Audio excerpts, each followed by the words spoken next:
चारा घोटाला, अदालत और राजनीतिक वापसी की कोशिश। पिछले भाग में आपने देखा कि किस तरह लालू प्रसाद यादव बिहार के सबसे प्रभावशाली नेताओं में से एक बने, लेकिन अब उनकी राजनीति एक ऐसे मोड़ पर पहुंचने वाली थी जिसने पूरे देश का ध्यान अपनी ओर खींच लिया। 1990 के दशक में बिहार के पशुपालन विभाग में सरकारी खजाने से फर्जी बिलों और कागजी खरीद के जरिए करोड़ों रुपए के गबन के आरोप सामने आए।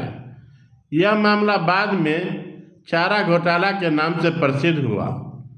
जैसे जैसे जांच आगे बढ़ी, कई अधिकारियों, पशुपालन विभाग के कर्मचारियों और नेताओं के नाम सामने आए। मामला गंभीर होने पर इसकी जांच केंद्रीय अन्वेषण ब्यूरो यानी सीबीआई को सौंपी गई।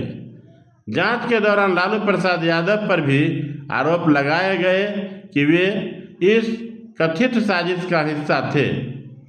लालू प्रसाद यादव ने शुरू से ही इन आरोपों को राजनीतिक साजिश बताया और कहा कि उन्हें विरोधियों द्वारा निशाना बनाया जा रहा है।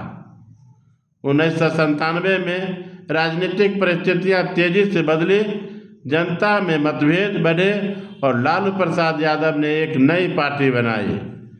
इसी दौरान उन्होंने मुख्यमंत्री पद छोड़ दिया और उनकी पत्नी राबड़ी देवी बिहार की मुख्यमंत्री बनी।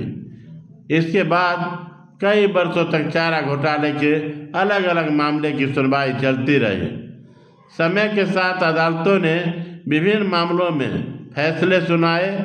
कुछ मामलों में लालू प्रसाद यादव को दोषी ठहराया गया और सजा भी सुनाई गई। इन सजाओं के कारण उन्हें चुनाव लड़ने की अयोग्यता भी सामना करना पड़ा। हालांकि कानूनी लड़ाई यही समाप्त नहीं हुई। अलग अलग मामलों में अपील, जमानत और न्यायिक प्रक्रियाएं लगातार चलती रही। भारत की न्यायिक व्यवस्था में हर आरोपों को अपने बचाव का अवसर मिलता रहा और इस मामले में भी वही प्रक्रिया अपनाई गई। राजनीतिक रूप से कठिन दौर के बावजूद लालू प्रसाद यादव का प्रभाव पूरी तरह समाप्त नहीं हुआ। बिहार में उनका सामाजिक और राजनीतिक आधार बना रहा। उनके समर्थकों का कहना था कि उन्होंने सामाजिक न्याय की राजनीति को नई दिशा दी, जबकि उनके आलोचकों भ्रष्टाचार के मामलों को उनकी सबसे बड़ी राजनीतिक कमजोरी मानते हैं। समय के साथ सक्रिय राजनीति में उनकी भूमिका सीमित होती गई, लेकिन उनकी पार्टी राष्ट्रीय जनता दल बिहार की प्रमुख राजनीतिक ताकतों में बनी रही। पार्टी की कमान धीरे धीरे नई पीढ़ी, विशेषकर उनके बेटे तेजस्वी यादव के हाथों में आने लगी। आज भी लालू प्रसाद यादव भारतीय राजनीति की सबसे चर्चित नेताओं में गिने जाते हैं। उनके जीवन की कहानी में संघर्ष, लोकप्रियता, सत्ता, विवाद, कानूनी लड़ाइयाँ और राजनीतिक विरासत सभी पहलू एक साथ दिखाई देते हैं।